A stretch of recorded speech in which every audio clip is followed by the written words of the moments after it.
Hi students. So in last class, what all we have seen? Okay, last class मैंने आपको बताया है written format में. Okay, कहाँ तक हुआ था written format? Life is a beauty, admire it. So मैंने आपको already कहा है कि written format जो रहता है उससे और ओरली जो हम स्पेल करते हैं यानी कि ओरली जो हम बात करते हैं उसमें बहुत सारा डिफरेंस रहता है. सिर्फ हम ओरली बात करना उसमें ना हम लिखते हैं ना कुछ भी रहता है ना हम स्पेलिंग के साथ साथ हम बात करते हैं. Are you getting? ऑलरेडी मैंने हर एक क्लास में आपको यही बताया है कि जहां तक कि अब देखो जब भी आप बात करते हो ना इंग्लिश लैंग्वेज या हर एक भाषा आप ले लो, लेकिन अभी जो हम पढ़ाई कर रहे हैं इंग्लिश के बारे में कर रहे हैं तो जब भी हम बात करते हैं ना तो स्पेलिंग के साथ साथ स्पेल करते करते हम बात नहीं करते. हाय हाउ आर यू तो वहां यच्चाय हाय ऐसा थोड़ी कहते, ऐसा नहीं कहते ना. Hi how are you we start communicating each other without spelling. Are you getting? Spelling ना हम स्पेल करते ना कुछ भी नहीं है, सिर्फ हम कम्युनिकेशन करते क्योंकि वहाँ लैंग्वेज जो ऐसा है कि एक दूसरे का पहचान, एक दूसरे का discussion, already you know the things. Okay, तो ना देरी किए हम नेक्स्ट थॉट को देखेंगे. ओके, तो लास्ट क्लास में already life is a beauty admire it. Okay, already हुआ है. तो उसके बाद नेक्स्ट देखेंगे life is a dream. Okay, life is a dream, realise it. Are you getting? Life is a dream, realise it. तो कैसे लिखेंगे? LIFE. Life is a dream. Life is a dream, realize it. Now realize, okay, REALI छठी आता है या REALISE क्योंकि wise man कहते हैं ना, wise. तो यहाँ realize, wise. तो कैसे हम लिखते हैं ये ना ज्यादा आप समझना जरूरी है. Are you getting what I am telling? Wise man ऐसे कहते हैं ना, तो वाइज में कैसे हम प्रोनाउंस करते हैं? WISE. तो यहाँ रियलाइज, रियल को साइड पे रखो, लाइज यानी कि झड्डी का इस्तेमाल करते हैं ना, लेकिन वाइज में क्या करते हैं? WISE, wise lies. यानी कि यहाँ कैसे कह सकते हैं हम? अभी फॉर एग्जाम्पल ए अल्फाबेट पे बहुत सारे नाम है ना, ए अल्फाबेट पे आनंद रहता है. ओके, अमेरिका है. तो यहाँ सिर्फ आप एक लड़का का नाम ले लो या लड़की का नाम ले लो या एक पर्टिकुलर कंट्री का नाम ले लो, ए के हिसाब से हम ओ ही यूज करते हैं क्या? A America. आनंद ऐसा कहते हैं क्या? नहीं ना, आनंद. भला वहां नेम स्पेलिंग अलग हो, ANAND Anand. America, America. Pronunciation कैसा रहता है? अभी फॉरेन लैंग्वेज में अमेरिका नहीं कहते, America. You know, are you getting? समझ में आ रही ना? अमेरिका ऐसा हम ध्यान दे के पढ़ेंगे ना तो हम उस पे फोकस करते हैं ना, तब जाके हम इस्तेमाल करते. जब भी आप वहां ध्यान नहीं रहते तो अमेरिका यानी कि यह ऐसा इस्तेमाल करते हम. Are you getting? तो आनंद. ओके, अंकिता, आनंद. वैसे ANAN है ना, ANAND, ANK अंक ऐसा कहते. तो वहां अंक यानी कि आनंद, आनंद. लेकिन क इस्तेमाल, क ने क्या किया अंकिता में? यन का प्रोनाउंसिएशन कैसे कन्वर्ट किया? अंक. यानी कि हम कन्नड़ में लिखते वक्त कैसे लिखते हैं? जीरो का लेते हैं ना, शून्य इस्तेमाल करते हैं. या अगर आप हिंदी या मराठी में लिखने गए तो डॉट रखते हैं ना, अहंकार, ओमकार. समझ में आ रहा है? वह हम डायरेक्टली लिखते नहीं जाते. द सेम लाइक यहाँ हम क्या कहते हैं? Realise. Are you getting? Rule रहता है. ओके, रूल रहता है. अभी ऐसा ही क्यों है, वैसा ही क्यों, अभी आप सवाल कर सकते हो, या मैम वाइज अगर यसी है तो इसको हम यसी लिखना चाहिए ना, LIZD। Are you getting? तो लैंग्वेज को लैंग्वेज से क्यों नेमिंग दिया है? फिर अभी हर एक क्लास में मैंने आपको यही रिपीट कर रही हूं कि अभी आनंद एक लड़का है, तो हम कभी सवाल करते हैं क्या? हाँ, आनंद ही क्यों है, आनंद बोल के कौन रखा है, इसको डिस्कवर कौन किया है? कभी इतना डेप्थ जाते हैं क्या? अमेरिका, अमेरिका का कौन नाम दिया है? अंकिता। ओके, आलोक, आलोक बोल के नाम रहता है ना, और boys have names, is a Tulsi, Tulsi नाम का लड़की का नाम रहता है ना। तो पर्टिकुलर ऐसे ही क्यों है? कभी हम ऐसे कहते हैं क्या? नहीं, क्योंकि वो नेमिंग डिस्कवर हुआ है, उसके हिसाब से हम फॉलो करते। Are you getting? यानी कि जब कभी आप डीप पढ़ाई करोगे ना तो इतना सब सवाल उठेगा ही। Are you getting? इतना सारा सवाल, आपको बहुत सवाल उठेंगे। जहां तक कि भाषा नाम का जो है वो पढ़ाई के हिसाब से आप मत जाओ, मैंने फर्स्ट क्लास से आपको यही बोल रही हूँ।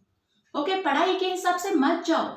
जैसे कि मैंने बहुत क्लासेस में आपको यही बोला है कि अभी my mother tongue is Kannada, आपका मदर टंग कन्नड़ा रहता है, यानी कि अदरवाइज मराठी रहता है। तो कभी हम ग्रामेटिकली नहीं जाते। Communication, we communicate each other, एक दूसरे को फैमिली मेंबर के साथ कम्युनिकेशन करते करते करते अपने आप क्या होता है? लैंग्वेज कन्वर्ट होता है। Language convert in the sense Kannada to English is a translation.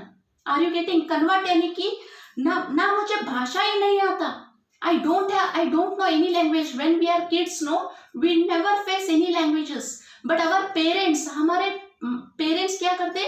They teach us in such a manner without the help of grammar. बिना मदद के, ग्रामर मदद के वो क्या करते? हमारे साथ बातचीत करते, पढ़ाई के रूप में नहीं करते बातचीत, वो हमारा भाषा है। Are you getting? तो ये पढ़ाई के रूप से आप मत देखो। ओके, जितना आप डीप जाओगे ना, वहां वाइस है, यहाँ लाइस है, कंफ्यूजन में पढ़ोगे। रूल है, इतना आप दिमाग में रखना चाहिए। रियलाइज, जटी है ना, वो एक रूल है। नेम को ऑलरेडी उन्होंने डिस्कवर किया है, उसे आप नहीं बदल सकते, और उसमें ज्यादा टाइम वक्त बर्बाद भी मत करो। वहां वाइस है, यहाँ रियलाइज है, वहां यसी है, तो मुझे कैसे याद रहेगा? It is a set, already they have set. Namings जो रहता है ना, प्रोनाउंसिएशन लेके हर एक को रूल के हिसाब से उन्होंने सेट किया है। तो उसके ऊपर आप ज्यादा पढ़ाई करने से अच्छा कि फ्रेमिंग सेंटेंस। अभी रियलाइज का मीनिंग क्या है, उसका अर्थ क्या है, उसका सिमिलर वर्ड और एक है क्या, उसका similar meaning, synonyms, antonyms, opposite words, similar words. Okay, उसके ऊपर आप ज्यादा ध्यान देने की कोशिश करो। ओके, अभी देखो मैंने इतना सारा आपको मैंने जानकारी दे रही हूँ, क्या मैं हर एक शब्दों का वर्ड्स का स्पेल कर रही हूँ क्या? नहीं कर रही हूँ। If I talk in English also, मैंने देखो कितने सारे शब्दों का इस्तेमाल कर रही हूँ, क्या उसका हर एक वर्ड इन, आई एन, ऐसा कहते कहते आगे बढ़ रही हूँ क्या? नहीं ना। तो इसी तरह ओरल और रिटन फॉर्मेट में जमीन आसमान फर्क रहता है। जहां तक कि मैं आपको बार बार बोल रही हूं, लिखना ज्यादा जरूरी है। सिर्फ आप ओरल जो रहता है ना, उसमें सिर्फ आपका कम्युनिकेशन रहेगा। अगर आप लिखोगे ना तो आपका स्पेलिंग परफेक्ट हो जाओगे, उसके साथ फैमिलियर हो जाओगे, एक्स्ट्रा ऑर्डिनरी आपको नॉलेज मिलेगा, और उसके साथ साथ सेंटेंस फ्रेम कहाँ इस्तेमाल कर रहे हैं वो पता होता है, और उसके साथ साथ ओरल भी परफेक्ट हो जाओगे। समझ में आ रहा है? तो इसलिए मेजर आप कहाँ फोकस करो? राइटिंग पे करो। Writing it is a multitask what we can do. उसका जो काम है ना, उसका जो टास्क है ना, वो मल्टीटास्क है। यानी कि रिटन फॉर्मेट जो आप करते हो ना, बहुत सारा आपको एक सेंटेंस में ज्यादा जानकारी मिलेगा। यहां तक कि एक ही सेंटेंस पे आपको और 10 सेंटेंस आइडियाज पड़ेगा, आइडियाज मिलेंगे। हाँ, ऐसा अभी है ना ये सेंटेंस, इसका सिमिलर और एक कैसे हम क्वेश्चन टैग में कन्वर्ट कर सकते हैं। एक्सक्लेमेशन मार्क नाम का आता है, request, command. There are again 5 different, अलग अलग 5 अलग अलग तरीके से सेंटेंस रहते हैं। अपने आप दिमाग लड़ेगा ही, आप नहीं लड़ाओगे ना तब जाके भी लड़ेगा। इसलिए आप ना यहाँ वक्त बर्बाद मत करो कि झड्डी एससी में वक्त बर्बाद मत करो। इट इज अ रूल, इतना याद रखो। Are you getting? It is a rule. But apart from that what I am telling is realise wise. Meaning क्या है, उसका अर्थ क्या है, कहाँ इस्तेमाल करते हैं, whether it is a positive energy और नेगेटिव एनर्जी। ओके, उसका मीनिंग जानने के बाद हमें लेना है, इस्तेमाल करना है या नहीं, whether it is good for us और बैड। इतना तो आप जानकारी ले सकते हो, और इसके अलावा और कितना चाहिए जानकारी, इतना ही है। हर एक शब्दों का अर्थ समझ के लेना ही जरूरी है। उस पे वक्त ऐसा नहीं बर्बाद करना चाहिए कि कभी कभार वहां लीन बोलते तो यहाँ वीन बोलते। इन द सेंस मैं जो बोल रही हूँ इस पे आप ये मत करो। I mean to tell, you just delete it, otherwise फिर ये लीन वीन कहाँ से आया ऐसा मत बोलो। I mean to tell, one कहते हैं ना हम, one. Okay, you heard one. Okay, ONE, it is a number, is it is a number, right? तो WON, it is also number? No, it is not a number. जब हम win होते हैं, I won match, I won the match, लेकिन 1 2 3 जो कहते हैं it is a number, right? तो इसे हम होमोफोन्स विल स्टडी लेटर। लेकिन यहाँ जो प्रोनाउंसिएशन है ना, pronunciation, okay, now what I am telling, step by step आप पढ़ाई करो। हर एक आप अगर कलेक्ट करके रखोगे ना, नाइदर ए नॉर दिस ऐसा हो जाएगा। ना ए भी पढ़ोगे ना वो भी पढ़ोगे। हर एक कलेक्ट करना और उस पर डिस्कशन करने से अच्छा कि चेन रहता है ना। एक for example you take a chain, okay, अब चेन तो दिखता है बड़ा, वो आप कलेक्ट करे जैसा लगता है, लेकिन उसमें कैसा रहता है, कनेक्टेड रहता है ना ऐसा। Are you getting? ऐसा कनेक्ट होता जाने के बाद ही चेन रेडी होता है। एक एक कहाँ ज्वाइंट हुआ है ना, वहां से आप पढ़ाई करो। Are you getting? Step by step procedure you follow. Okay, so ना देरी करते अभी हम बहुत सारे थॉट से will see it. Okay, return format में मुझे इतना ही कहना है कि मैं बार बार आपको इसलिए बोल रही हूँ कि रिटर्न फॉर्मेट पे ही ज्यादा आप फोकस करो। रिटर्न फॉर्मेट हाथ चलाने के लिए कोशिश करो। Okay, oral is different, return format it is a multitask what we can tell. आपको बहुत सारा पढ़ाई हो जाएगा। ओके, तो देखो, life is a dream, realise it. Okay, life is a dream, realise it. Okay, तो नेक्स्ट देखेंगे, life is a challenge, meet it. मैंने यहाँ मैंने लास्ट क्लास में बोला है, मैं यहाँ सिंबॉलिकली कुछ भी यूज नहीं करूंगी ना, sorry, here I will remove it. नहीं चाहिए हमें, one by one will see. अभी मैंने जो ओरली थॉट्स के बारे में मोटिवेट की हूँ उसका ही रिटन फॉर्मेट दिखा रही हूँ, और ब्रीफ में तो और ज्यादा I am telling you about such things. Okay, यहाँ कॉमा भी मैं हटाऊंगी। Okay, don't want any symbolically constants. Okay, नहीं तो यहाँ कॉमा दिया है, यहाँ नहीं है, वहां फुल स्टॉप है, एक्स्ट्रा ऑर्डिनरी हमें मिक्सअप भी नहीं चाहिए। Okay, so let us move to next one, life is a challenge. Life is a challenge, life is a challenge. देखो स्पेलिंग, देखो मीनिंग की तरफ फोकस करो। यहाँ चैलेंज है और एक वर्ड इज है, देखो IS इज है, ए है, कभी कभार हम कहते, कभी कभार दी कहते, TH दी, कभी कभार द कहते, यू नो, एडुकेशन भी कहते, एजुकेशन भी कहते। जड क्यों नहीं है, एजुकेशन कहना है तो जड चाहिए ना, डी बोले तो एडुकेशन आता है। उसमें वक्त बर्बाद मत करो, वहां हमारा रूल है। अभी आपका खुद का नाम है, उसके बारे में ऐसा ही क्यों है, कभी सोचते हैं क्या? वो नेम है, इट इज अ सेट, हमारे लिए मनपसंद चूज करना है। अभी हमारे पेरेंट्स हमारा नाम रखते हैं ना, इतना कभी उस पे ग्रामेटिकल स्टडी करते हैं क्या नेमिंग पे? नहीं ना, उस पे जब नहीं करते तो these are also words only, material words. Okay, nature words what we can tell, which in language हम ज्यादातर इस्तेमाल करते। ओके, तो life is a challenge, Okay, life is a challenge, meet it. Sorry, life is a challenge, meet it. See, life is a challenge, meet it. Are you getting? तो ऐसे सारे words को हम फेस करते हैं. Next देखो, life is a game, play it. Life is a game, play it. Life is a game, play it. See the words, life is a game, play it. Already मैंने इसके बारे में आपको बहुत सारा अलग अलग एग्जाम्पल्स मैंने दे के आपको बोला है. Life is a game, play it. कितना अच्छा हमें मोटिवेट करते हैं. देखो, it will push you out, it will make you, वो आपको खड़ा ही करेंगे. मैंने प्लूरल बोल रही हूँ, खड़ा करेगा, करेंगे. Are you getting? सो इन थॉट्स को आप, इन ये जो थॉट्स है ना, ये हमें मजबूत बनाते हैं. क्यों जरूरी है? Why? We are human being. अभी इन थॉट्स को कौन क्रिएट किए हैं? The human being only. But इस पे बहुत सारा अनुभव, क्या कहते हैं, इस पे बहुत सारा रिसर्च, इसके बारे में जानकारी ले लेके, व्हाट इज लाइफ, यहां से शुरू करके हमारे साइंटिस्ट, हमारे authors, they have written such kind of very positive energy thoughts. आप खुद भी लिख सकोगे.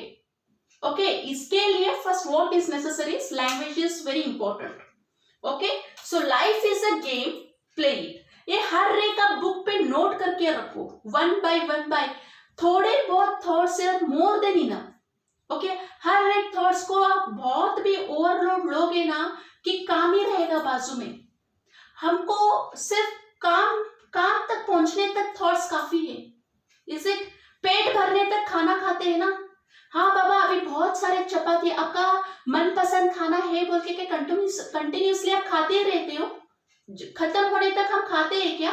नहीं ना. जहां तक कि हमारा पेट भरेगा उतना ही हमारा कैपेसिटी रहता है. तो हमें काम, हमारा मुकाम जो है, हमारा जो काम है, संघर्ष, यानी कि जहां जो हमारा एम रहता है, वहां तक पहुंचने तक हमारा थॉट्स का लेना जरूरी है. यानी कि सिर्फ हम वही पढ़ते रहना और दिन ब दिन उसमें ही बीतना और कुछ एम जो है वो साइड पे ही रहेगा. ओके, कुछ ना कुछ आपका एक्टिविटी होना ही चाहिए. लिखना करो, ओके, पढ़ना करो, एक आपका एम है, वो वहां तक पहुंचने का मुकाम जो रहता है, आपका कोशिश रहना ही चाहिए. Are you getting? So these are the thoughts what I can tell. One more thought I will tell you in today's class. Okay, life is a sorrow, overcome it.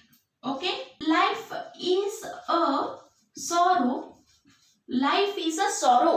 Sorrow means what? Life is a sorrow, overcome it. अभी sorrow means what? Nervousness.